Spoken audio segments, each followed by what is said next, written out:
fallen king ruled a mighty kingdom with loyal citizens. He ruled with wisdom and compassion, helped by the magic of 2X. The honor guards, chosen personally by the king to protect the kingdom's most sacred sites. The squires attend to the kingdom's champions, including the Templars, a race of powerful warriors. Angels in white and gold, blessed by 2X himself to act as spiritual guardians for the townsfolk. Seraphs were the kingdom's scouts, with wings gifted to them by 2X himself. They also carried messages between 2X and the king, mainly recognized by their beautiful scarlet wings. The shields trained to absorb incoming attacks to defend their allies.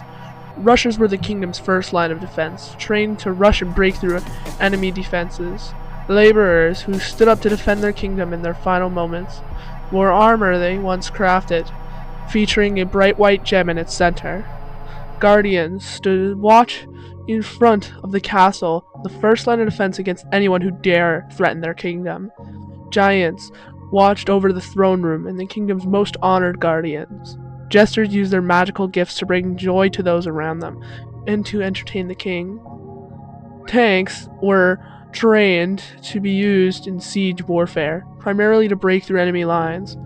High priests who called upon the mighty power of 2X to help their kingdom. Normal priests used their magic to let the dead rest in peace and move on.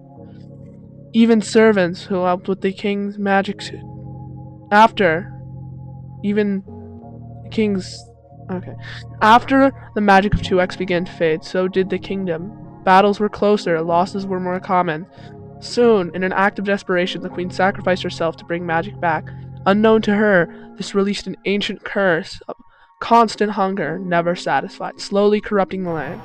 This didn't affect the Templars, who were thriving. Legend says that when the king of the Templars came to visit, he was poisoned by the king to learn the secrets of what made them powerful. So in his dying breath, he laid a curse on the whole kingdom that will be released with great sacrifice. Now, this curse spawned new servants for the king to use, such as fallen hazmats, a byproduct of the curse release, only focused on serving their master, hoping for praise. Fallen souls were all those who died before the curse took hold, forcefully pulling them from paradise to serve their kingdom one final time. Possessed armor were once beautiful colors, red, white, and gold. Now were black and blue from the curse. Once on display, now taken hold of from the curse. The fallen king, once kind, now cruel and hungry for battle, looking for anyone who dare challenge his might. Still, his strategic mind stayed with him.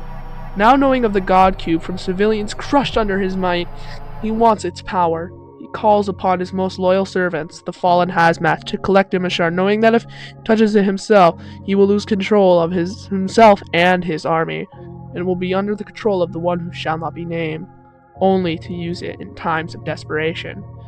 Never truly being defeated by TDS, always leaving before he pushes himself too far, waiting for an opportunity to strike down, only matched to his power. For once, he waits, he plans. Finally, the moments arrive. TDS on their last limb, he evokes the ritual of Exo by chanting 1009. After so, space distorts around him, and lo and behold, to him, TDS was never more ready. Completely and utterly defeated in seconds, the king decides it's time. He rushes back, inserting the God Cube fragment into his shield.